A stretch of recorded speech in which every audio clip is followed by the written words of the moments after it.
Ladies and genitals, here we are back for a post-lunch, it must be said, a post-lunch episode of Is It? Me, Dan, and him, Sean. And today we are looking at...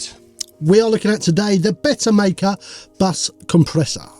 Now, that's a good name for a plugin, to be fair, because what does it do? It makes it better.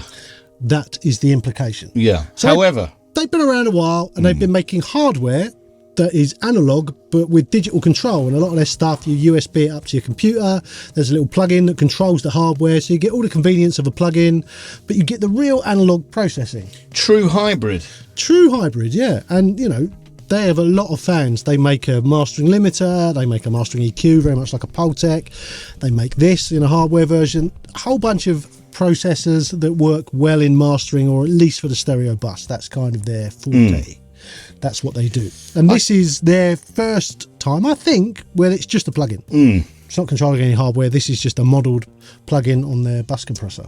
Okay, so the Bettermaker bus compressor. Yes. What does it do? It compresses your bus. Okay.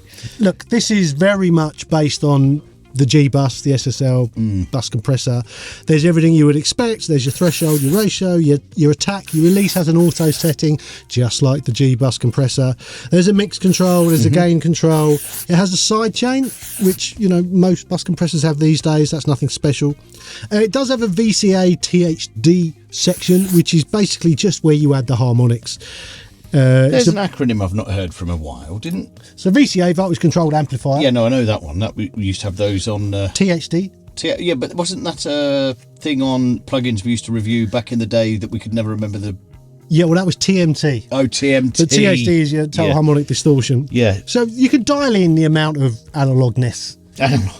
Basically. Yeah. And then it has one interesting feature that you don't see very often, to be fair. In the detector, you can choose whether it detects from peak signal or RMS, which I guess is kind of nice. What's the benefits there then? So RMS is the root mean square. It's more of an average. So it's going to respond to the average signal rather than if there's a sudden peak on a transient. So it will do less pumpy stuff. Okay. When it's on RMS. Okay. Yeah. Lots of acronyms. And it's an all right looking interface. The meters are quite good. You can see what's going on. Cool. So, demo. There is a demo, full 14 days. Okay. Yeah. And how much does it cost? Yeah, well, this is where it goes south for me. It's regular price is $299, which, look, I get it. A few years ago, a bus compressor, a real one in the real world, is going to cost you a couple of grand. That's now come down to under a grand. You can get a fairly decent bus compressor, analog bus compressor. Plug-in wise, there are so many options, and some of them are insanely cheap, and that doesn't make them bad. There's a lot of really good ones. So $299 for just a bus compressor, I think is overly expensive. It sounds a little bit exaggerated in the price department. It's on sale right now for $119.99. They could still go whistle, I think. Yeah, I would struggle with that. Yeah. I would struggle with that. Well, it's not like it does anything spectacular. Although, having said that, 14 days demo, you can go and have a go, and if you think it's worth $200... 100%, yeah, you can A/B this against whatever you're using now, whether it costs you 20 quid, 50 quid or grand, and see if you prefer it. The one thing I will say about it is that if you don't dial up the harmonic distortion bit, it is very clean. It will impart no character of its own other than the gluey compression thing, which is emphasized more by the distortion when you start dialing that in, but you can get that without it affecting the tone, which I guess is nice. I mean, I tend to only go, I run a hybrid system. I only go out of the box because I want tone. Yeah, I want something interesting analog wise. So a plugin that models an analog thing that doesn't impart much tone, I sort of don't know. Okay. Yeah. So, Sean. Yeah. The Beatmaker bus compressor.